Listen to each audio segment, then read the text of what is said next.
Okay, hari ni kita off day, so dah kita masak-masak. First kita nak buat telur dadah. Panaskan minyak, masukkan telur yang setelah dipukul. Macam biasa letak garam apa semua. Dan kita goreng ayam.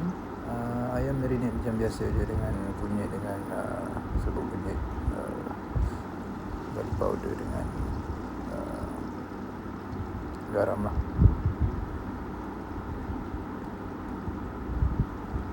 So goreng sampai garing lah.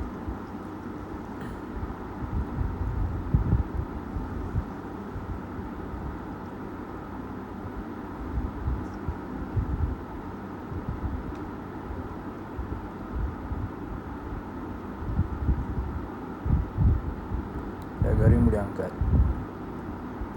Jangan seksa dia lama-lama kat dalam tu.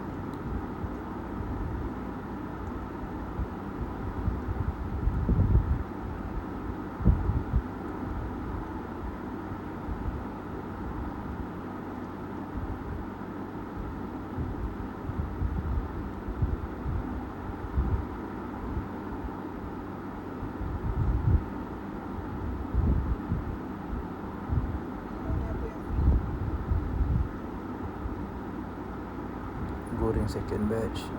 Minyak lebih ni asingkan lah. Tak nak minyak banyak sangat. So kita itu bawang merah yang dah di blend, beli je dekat BB Express. Bawang putih, serai,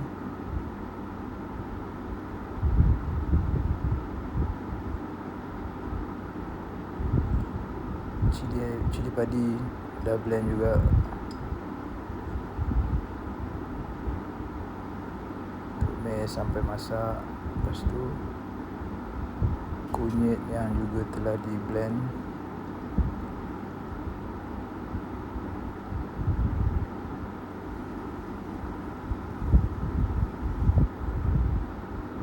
Masukkan garam,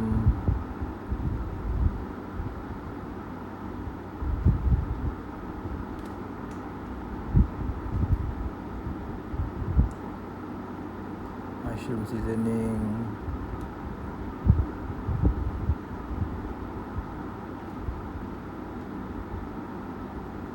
gula,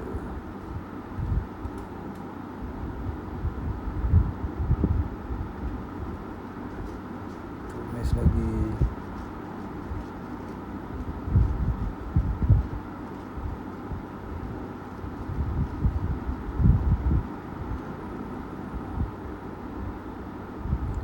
Okey, masukkan ayam yang dah digoreng tu.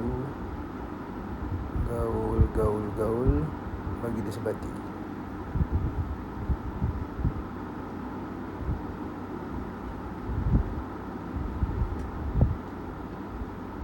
Okey, kuali dah terbalik, so kita betulkan dulu.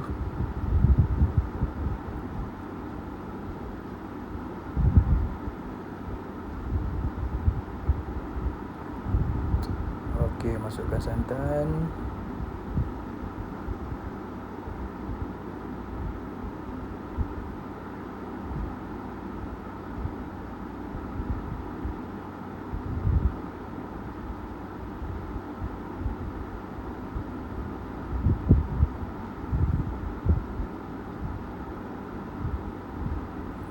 Masak sampai dia jadi pekat sikit lah.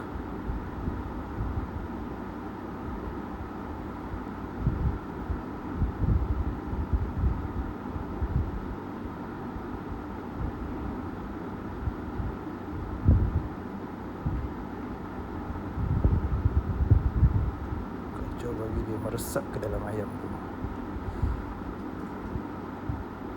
Ni part paling penting, kena rasa.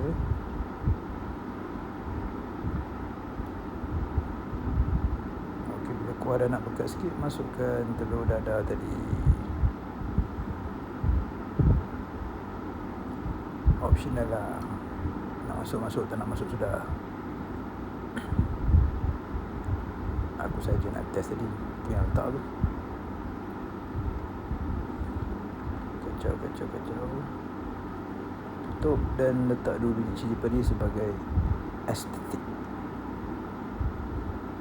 Sudah siap.